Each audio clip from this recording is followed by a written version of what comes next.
हमारे हाथ से शिक्षा छीन ली तो जितना बर्बाद ओबीसी होगा उतना बर्बाद एससी होगा, एसटी होगा, माइनॉरिटी होगा। शिक्षा खत्म, रोजगार खत्म, आमदनी आपकी है नहीं और सब खुश हैं कि हमको। एक आदमी हमारे यहां था, तो पुरानी कहावत में मिलता है, उसको वरदान देने के लिए कोई आया तो कहा एक शर्त है कि हम तुम जो मांगोगे वो मिलेगा, लेकिन जितना तुमको मिलेगा उससे दुगना तुम्हारे पड़ोसी को मिल जाएगा, छोटे भाई को मिल जाएगा। तो वो चाहता तो मांगता कि मुझे एक घर मिल जाए, गाड़ी मिल जाए, नौकरी मिल जाए, भले उसको दो मिल जाए कोई बात नहीं, लेकिन उसने क्या मांगा पता है? कि मेरी एक टांग टूट जाए ताकि दूसरे की दोनों तो टूटेगी। हमारे लोग इसी में खुश हो। हम पता ही नहीं कि हमें समझ में आया कि हमारा दुश्मन कौन था वैचारिक रूप से। ओबीसी में किसान कमेरा जातियां 60% आबादी ओबीसी की, और ओबीसी की न तो जाति जनगणना हो रही है और न तो ओबीसी को उनके आरक्षण मिल रहा है। आज भी मंडल कमीशन कहता है 52% आबादी को 27% आरक्षण मिला हुआ है। शेड्यूल कास्ट को तो चलो 15% आबादी थी, 15% मिल गया। शेड्यूल ट्राइब को 7.5%, अब थोड़ी बढ़ गई है लेकिन फिर भी आबादी के मुताबिक रिजर्वेशन मिल गया। ओबीसी की आबादी 52% मंडल कमीशन के अकॉर्डिंग, रिजर्वेशन मिला 27। आज भी इस देश का एक इंस्टीट्यूशन बता देना जिसमें ओबीसी 60% हो पाया हो, 27% भी नहीं है। 27 छोड़िए, आज देश के सेंट्रल यूनिवर्सिटीज में ओबीसी प्रोफेसर 4% है, आबादी 60% है। यानी जिस देश में 100 में 60 प्रोफेसर ओबीसी होने चाहिए, उस देश में 100 में 4 प्रोफेसर ओबीसी हैं, और ओबीसी सबसे पहले धर्म बचाने की लड़ाई में लड़ने चला जा रहा है। यार ये बात हमें अपनी आलोचना के लिए कहनी पड़ेगी कि नहीं करनी पड़ेगी? अरे धर्म तो दिल में था रे भाई, मोको कहां ढूंढे रे बंदे, मैं तो तेरे पास में। ना मैं मंदिर, ना मैं मस्जिद, ना काबे कैलाश में, ना मैं जप में, ना मैं तप में, ना मैं व्रत उपवास में, खोजी हो तो तुरते में ले हो पल भर की तलाश में। कहें कबीर सुनो भाई साधो, मैं तो हूं विश्वास में। और धर्म के नाम पर जो लोग अपना दुकान चलाने लगे, हमारे ओबीसी समाज के लोग वहां चले गए। बताओ देश में कितने जज ओबीसी हैं? सुप्रीम कोर्ट में जितने जज बैठे हैं, क्या 100 में 60 ओबीसी हैं? क्या 100 में 60 मीडिया में लोग ओबीसी हैं? क्या देश के उद्योगपति में, ठेकेदारी में, पैसे वालों में 100 में 60 लोग ओबीसी हैं? और जबकि नारा उत्तर भारत में लगा था कि संसोपा ने बांधी गांठ, पिछड़ा पावे 100 में 60। उस नारे को बहुजन समाज के लोगों ने आगे बढ़ाया कि 100 में 90 शोषित हैं, शोषितों ने ललकारा है, धन धरती और राजपाट में 90 भाग हमारा है, 10 का शासन 90 पर अब नहीं चलेगा, नहीं चलेगा। मान्यवर कांशी राम उस नारे को आगे बढ़ा रहे थे। अब जरा इस बात का जवाब दो, 15% शेड्यूल कास्ट के न जज हैं, न ब्यूरोक्रेट हैं, न प्रोफेसर हैं, न मीडिया है। शेड्यूल कास्ट के 15% लोग नहीं है, 1.5% से ज्यादा आबादी नहीं है।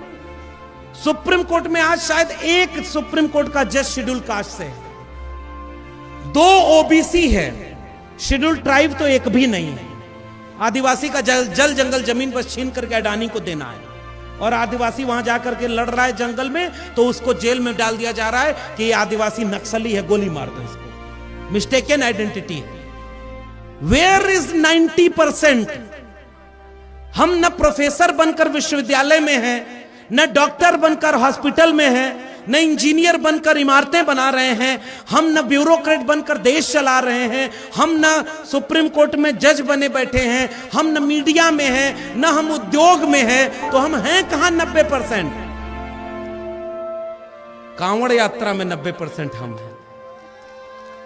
और ये मैंने नहीं बोला है, सारा जोखिम आप हमसे मत दिलवाइए। मुझे अभी उत्तर भारत में जाना है, 2-4 मुकदमा हो जाएगा तो बचाएगा कौन? वो कह देंगे मेरी आस्था को ठेस पहुंच गई है।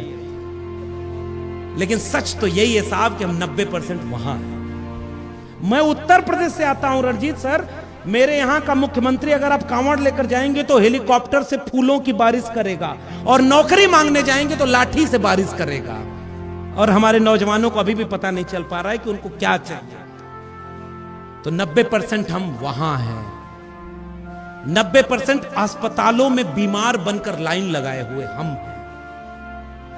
हम फैक्ट्री में सस्ता मजदूर बनकर दिन भर मजदूरी कर रहे हैं, वहां 90% हम हैं। हम 80 किलो अनाज 80 करोड़ लोगों को जो अनाज मुफ्त में मिल रहा है उसमें 90% हम हैं। सबसे ज्यादा जेलों में बंद, झूठे मुकदमों में बंद, अंडर ट्रायल में बंद, हम 90% जेलों में बंद हैं। प्रोफेसर हैनी बाबू, यलगार परिषद, आज तक मेरे विश्वविद्यालय के प्रोफेसर, जवाहरलाल नेहरू विश्वविद्यालय का कोई उमर खालिद, तमाम हजारों लोग मुकदमों में जेलों में बंद हैं। हम 90% गरीब हैं, हम 90% कमजोर हैं, हम 90% बेबस, लाचार और बिखरे हुए हैं। और बिखरे हुए लोगों का कभी हुकूमत नहीं आती। इसलिए मैं कुछ आज के सवाल बस आपसे साझा किया हूं, बाद में बहुत सम्मानित और वरिष्ठ लोग हैं, आप उस पर विचार करिएगा। मैं आज भी देश भर में घूम रहा हूं। जब तक नौकरी थी तब तक नौकरी की बंदिश थी। माने साहब नौकरी छोड़ करके यहां बैठे हैं, मुझे नौकरी से छुड़वा दिया गया। हालांकि मैंने काम ही ऐसा किया था कि वो नौकरी नहीं देते। उनको ओबीसी ऐसा चाहिए जो मंडल कमीशन के विरोध में कमंडल का रथ निकले तो उसका संयोजक बन के बैठा है। अगर समझ जाना तो पहचानना कि नकली ओबीसी कौन है। 35 साल भीख मांगने के बाद भी 10 लाख का सूट पहने, 1.5 लाख का चश्मा लगाए, वोट में चुनाव में कहे कि मैं ओबीसी मां का बेटा हूं, और आज तक प्रधानमंत्री रहने के बाद भी एक बार भी मंडल कमीशन का नाम तक न ले। मंडल कमीशन की सिफारिश कहती है प्रमोशन में आरक्षण चाहिए।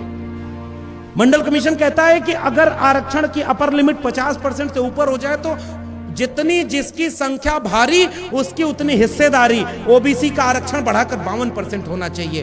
कैसा ओबीसी जो इसमें एक भी सवाल का जवाब नहीं देता हो। और वो तब आपको ओबीसी बन जाता है जब उसको वोट लेना होता है। वो ओबीसी बन जाता है जब उसको दंगा कराना होता है, और उसके बाद वो बात सबको धर्म के नाम पर एकजुट करता है। मैं आपसे गुजारिश करने आया हूं, और आज के सवाल को गुजारिश करके जा रहा हूं।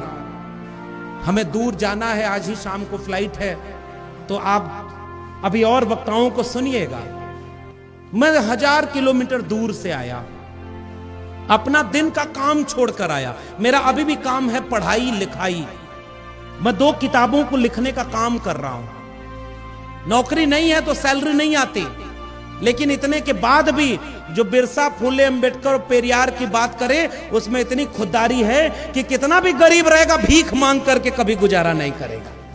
हम मेहनत करने वाले लोग हैं। बाबा साहब डॉक्टर अंबेडकर को सोचता हूं तो वो तो कोई नौकरी नहीं करते थे।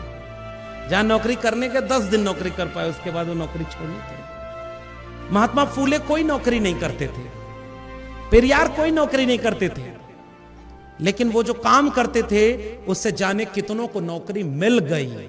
अगर वो संघर्ष वो नहीं किए होते तो हम जैसे लोगों को नौकरी भी नहीं मिल पाती। डॉक्टर अंबेडकर का अपना निजी परिवार बर्बाद हो गया, ये बात कहना जरूरी है। जवान बच्चे मर गए, पत्नी गुजर गई, परिवार को नहीं हो पाए डॉक्टर अंबेडकर।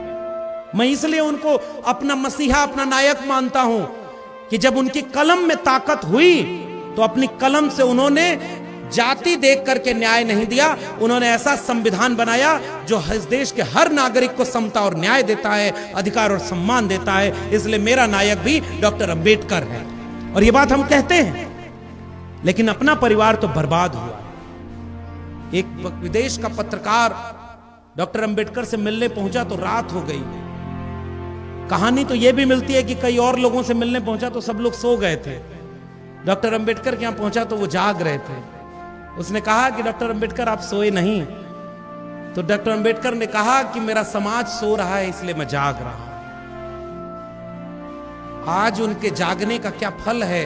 75 साल बाद संविधान बदलने की बात करने वाले हुकूमत कर रहे हैं, और संविधान जिसने 90% कमेरा को हिम्मत और आवाज दी, उसे पता ही नहीं कि हुकूमत क्या होती है। बाबा साहब ने कहा कि जाओ अपने देश की, अपने घरों की दीवारों पर लिख दो कि तुम इस देश के शासक हो। अब दीवार पर तो लिख दिया, पानी बरसा मिट गया, अब शासक कहां से बैठे? क्योंकि हमने अधूरे मन से लिख दिया था। हम औपचारिकता निभा रहे हैं। हम अपने जो लड़ने वाले लोग हैं उनको बचा नहीं पाते। हमको पता है कि एक आवाज इंडिया टीवी का मतलब क्या होता है। लेकिन क्या आज यूट्यूब की दुनिया में सबसे पहला चैनल हम अपने आवाज इंडिया टीवी को बना पाए? नहीं बना पाए। घर जाके सोचिएगा क्यों नहीं बना पाए। इसमें कौन सा पैसा लगता है? कितना हम लाइक शेयर और सब्सक्राइब करा पाते हैं अपने लोगों को? हम पता ही नहीं हमें कि किसको मजबूत करना है। विपरीत परिस्थितियों में जो निडर होकर के बेखौफ होकर के लड़े, आप हिम्मत बन के उसके साथ देना चाहिए। आप न लड़ पाओ तो दूसरे आदमी को तैयार करो जो लड़ने वाले का साथ दे।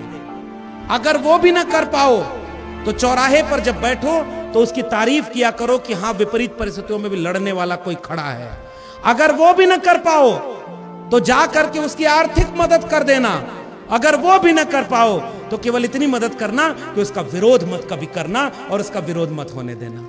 लेकिन सच बताइए, हमारे समाज की सबसे बड़ी समस्या क्या है? हमारा पहला विरोधी हमारे घर में पैदा होता है। am I राइट और रॉन्ग? भाई को भाई से लड़ा दिया गया और हम बिखरे हुए लोग अब इंतजार कर रहे हैं कि कोई अंबेडकर अवतार लेंगे, कोई फूले आएंगे, कोई पेरियार आएंगे, कोई कांशीराम आएंगे, तब इस समाज को एकजुट करेंगे। कोई लौट कर नहीं आने वाला।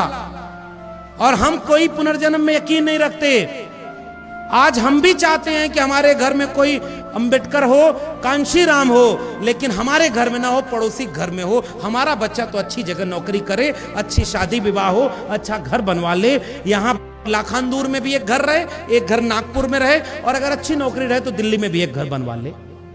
और समाज की चिंता कौन करे? पड़ोसी करे। हाकिमे शहर क्यों किसी बात पर अब ठौर करे? उसकी मर्जी है, जिसे चाहे उसे गौर करे।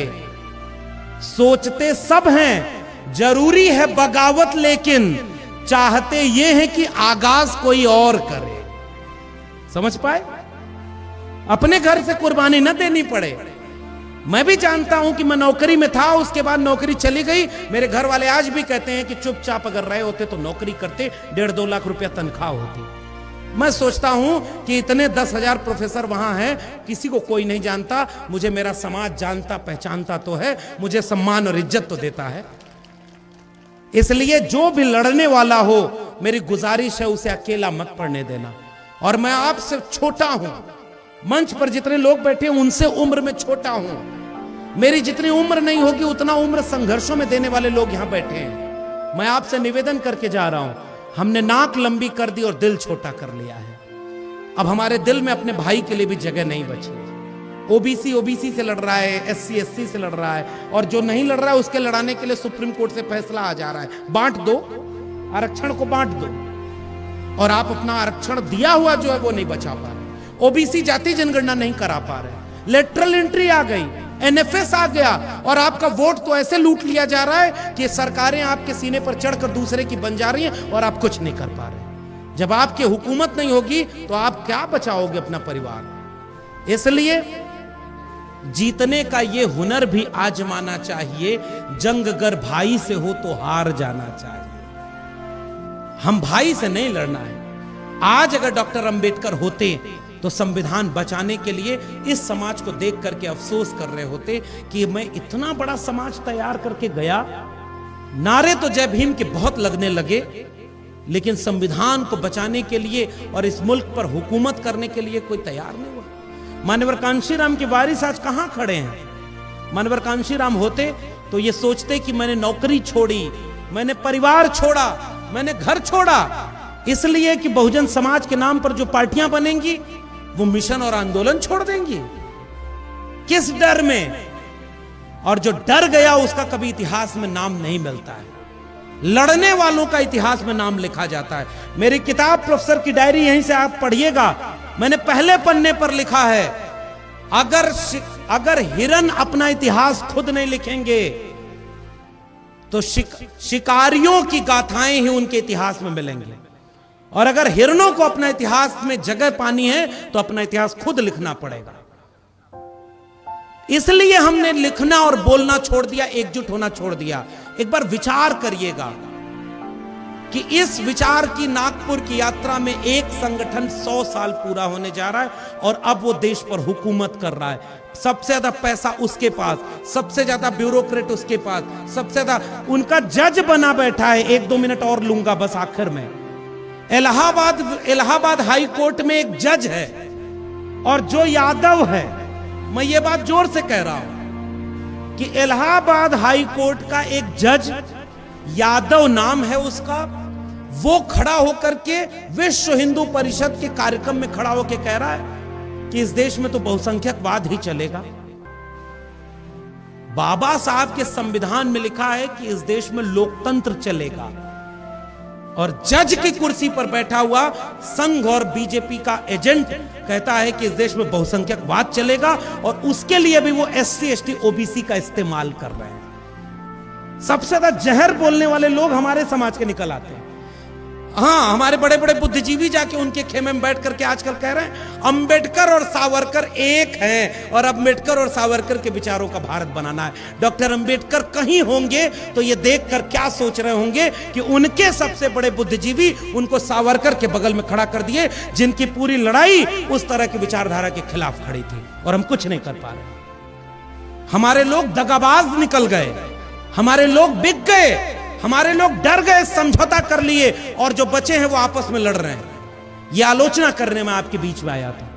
आप भले ये कह सकते हैं कि आलोचना करना आसान होता है, रास्ता क्या है? सबसे पहला काम ये कर लो, एससी एसटी ओबीसी समाज के लोगों को एकजुट कर लिया जाए। दूसरा काम ये कर लिया जाए कि शिक्षा बचाने की लड़ाई को लड़ा जाए, कलम और किताब को बचाया जाए। कलम किताब बचेगी तो हमारे बच्चे अंधविश्वास और पाखंड में नहीं जाएंगे, और एकजुट होकर के न्यूनतम सहमति पर अधिकतम एकता बना ले जाए। आज ये वक्त नहीं है कि तराजू लेकर आप तौलते हैं कि 100% अंबेडकरवादी कौन है। आज वक्त इस बात का है कि न्यूनतम सहमति पर उस दक्षिणपंथी विचारधारा के खिलाफ कौन लड़ रहा है, भारत का संविधान बचाने के लिए कौन लड़ रहा है, उस संविधान को बचाने के लिए एकजुट हो जाया जाए। संविधान बचा रहेगा तो बाकी लड़ाई हम अपने घर की लड़ लेंगे। अगर संविधान ही नहीं बचा रहेगा तो हम लड़ाई कोई न लड़ पाएंगे न जीत पाएंगे। अगली बार कुछ दिन बाद इस देश में तानाशाही का राज होगा, और आपसे आंदोलन करने और ऐसे कार्यक्रम करने का हक भी छीन लिया जाएगा। ये मैं आपको डरा के नहीं, सच बात कह के जा रहा हूं।